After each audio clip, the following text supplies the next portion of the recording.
Are you ready to challenge some of your own misconceptions about asteroid sizes and damage? Because if you are, get ready to have asteroid-themed nightmares for the next week or so. Thanks to the fine folks over at NASA, we have some new information on asteroid Bennu, its chances of hitting the Earth in the year 2182, as well as cleverly spliced B-roll of me playing around with asteroids of varying sizes and velocities, slamming into the Earth at relativistic speeds. It's gonna be a grand old time, filled with doom! But before we jump into the mayhem and destruction, be sure to do the thing and like, comment, join the mailing list. I'm serious about that one. And smash that subscribe button. I'm Eric Malachite, author of The Man Without Hands, and this is Science Get.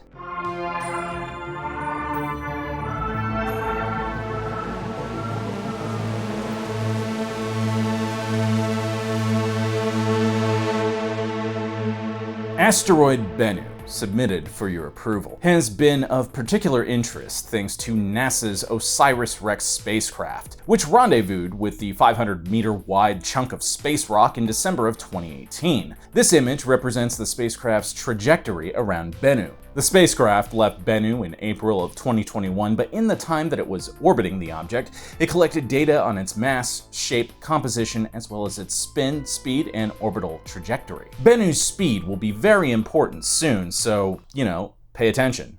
On August 11th of this year, NASA called a press conference to discuss some news regarding Bennu. Now, OSIRIS-REx won't be returning to Earth until September 24th, 2023, but despite not having the spacecraft's samples, NASA knows a lot more about the object, as well as the risk that it could pose to humans in the future. If we survive all the other crap that's going on. Asteroid Bennu was chosen for study primarily because of its orbit.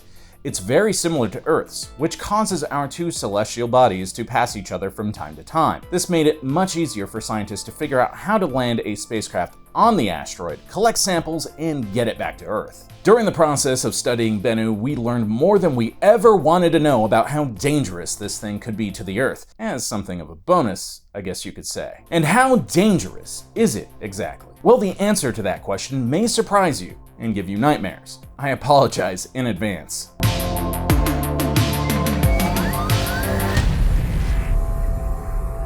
Before we get into what this thing could do to the Earth, let's talk about another channel for a second. Or rather, many channels that seem to get off on scaring the living crap out of you. No, I'm not talking about me, I try to tell it like it is. They do this by withholding key information, like say, for example, the specific date of when an asteroid like Bennu might have the most significant chance of hitting the Earth. These types of channels are likely to attract conspiracy nuts of all kinds, like people that believe that Wormwood and Nibiru are just hiding behind the damn sun somehow, waiting to poke their heads out and spell certain doom for us. I don't like doing that, it's not my style. Which means that if I ever say, "Doom, run for the hills," probably do it. I'm kidding. So when I say that NASA increased the chances of impact from Bennu in the year 2182 from a potential gravitational keyhole event in 2135 from 1 in 2700 to 1 in 1750, you should know that A, that is not a significant increase in odds, and B, you probably won't be alive at this time anyway, for any myriad of reasons, most of them related to old age. So, there is absolutely nothing to worry about when it comes to asteroid Bennu in the near future, despite what my comment section will tell you. What we're talking about is an event that is very unlikely to happen from the years 2182 to 2300. In fact, planetary scientist Lindley Johnson of NASA's Planetary Defense Coordination Office says, "I don't think we need to do anything about Bennu. But what if it did hit the Earth? What would such an impact look like? What factors influence this hypothetical..."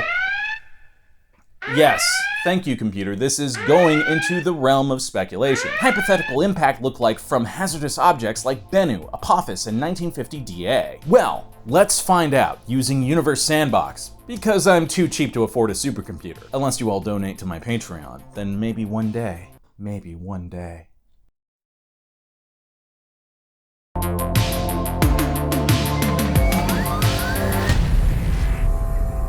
In 2135, asteroid Bennu will make a close approach to the Earth, as in within the moon's orbit, but still really far away, so there's no chance that it will hit us in 2135. When it does this, it's possible that the Earth's gravity could tug on the asteroid during the flyby, which would alter the asteroid's trajectory. Think of it like a train switching tracks into the oncoming path of another train, the other train being the Earth. You get it.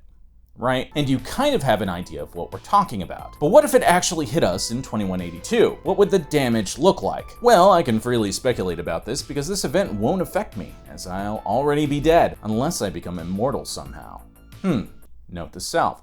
Don't become immortal, and it'll be the potential problem for future humanity, if we even exist in 2182. However, an impact from Bennu would be particularly devastating for the Earth. You might think that 500 meters isn't very large for an impactor, and in some cases, you might be right. Yes, it's only 1/20th the size of Chicxulub, the asteroid that ushered in the doom of the dinosaurs. But, as you can see, when it hits the Earth, it still creates a massive explosion. Why is that? Well, Bennu is a carbonaceous asteroid that is thought to be left over from a large object breaking up in the past, possibly a much larger asteroid or protoplanet. It's thought to be left over from when planetesimals, the building blocks that formed to make a planet, formed beyond Jupiter in the early phase of the solar system's development. Bennu contains valuable materials that date back to the very formation of the planets that we know today, making the small amount of dust that OSIRIS-REx collected recently especially precious as far as science is concerned. And we are very concerned about science, aren't we? If you recall, carbonaceous chondrite is the primary suspected makeup of the Chicxulub impactor from 66 million years ago.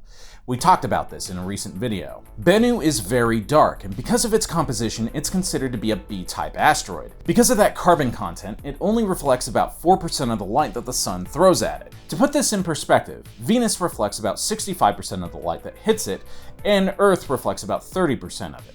And while it might be a rubble pile asteroid, that title is very misleading. Rubble pile asteroids like Bennu are made from a lot of rocky debris that has been compressed together by gravity. This asteroid is about as tall as the Empire State Building, and 20 to 40% of its volume is frankly just empty space. If it ever started spinning faster, it would actually be in danger of flying to pieces. Though these simulations only really mimic the size and speed of Bennu and Apophis, a couple of the impacts actually demonstrate what might happen if it exploded in the atmosphere.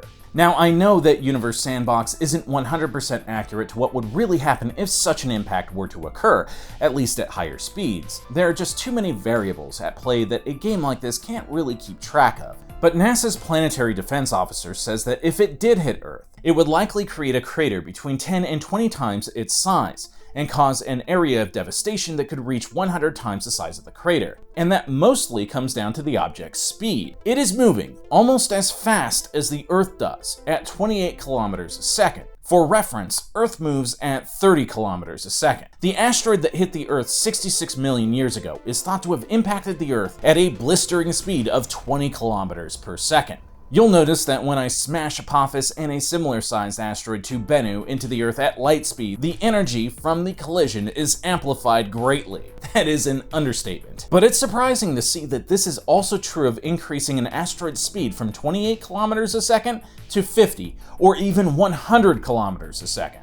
I sent asteroid Vesta on a collision course with the Earth at a cosmic snail's crawl, a measly 5 kilometers a second. And while there was still quite a bit of damage done to the Earth, it's not quite as dramatic as I would have expected. But speed isn't the only factor that plays a role in this.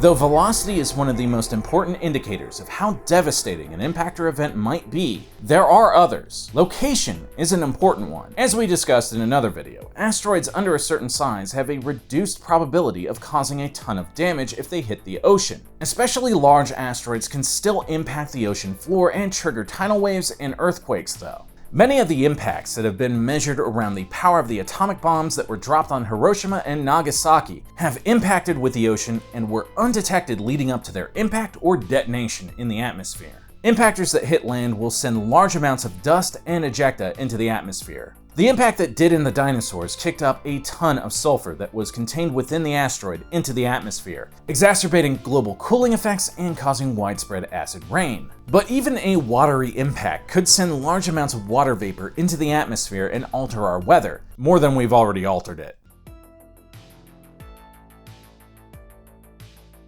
Asteroid impacts in different locations will cause a variation of different phenomena, such as earthquakes, hurricanes, as well as tsunamis for those that impact in shallow seawater. While location is important, the speed of the object and impact angle are much more important. Sadly, there doesn't seem to be a whole lot I can do about the impact angle in Universe Sandbox, let alone location. But if Bennu or Apophis, or really any hazardous object impacted with the Earth, its impact angle would play a large role in determining how much energy it released on impact. Chicxulub, for example, hit the Earth at an angle of 60 degrees. The super bolide meteor that exploded over Chelyabinsk, Russia in 2013 exploded in the atmosphere at an angle of 40 degrees. Shallow impact angles like this are absolutely deadly. Chelyabinsk was not a city-killer asteroid, it was only 20 meters wide, yet it has been speculated that its shallow angle led to a much more powerful explosion. What would happen to us in 2182 if Bennu were to take such a shallow impact angle? According to one paper, impact direction and angle to the target plane affect the volume and depth of origin of the vaporized target,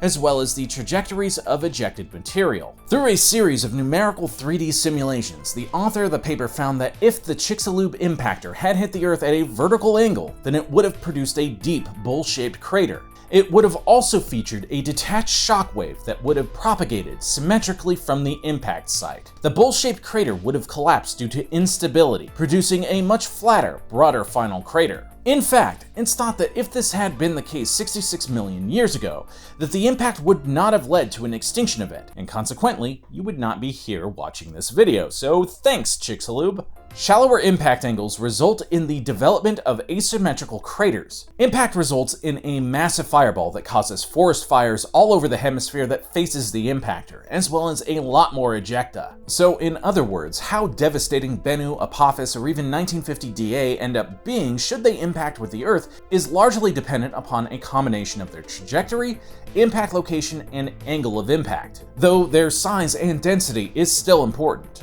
A large enough object smashing into the Earth at light speed is probably going to destroy the planet. It's also just really fun making things go boom, let's be honest here. If you dug this content, be sure to drop me a like and comment down below. If you dig space content, why don't you check out this other video right here about the largest comet ever discovered. It's absolutely huge, and it's heading for the sun. And be sure to smash that subscribe button, ring that bell to never miss an episode of the show, and check out the Patreon while you're at it. Speaking of which, check out all of those awesome names.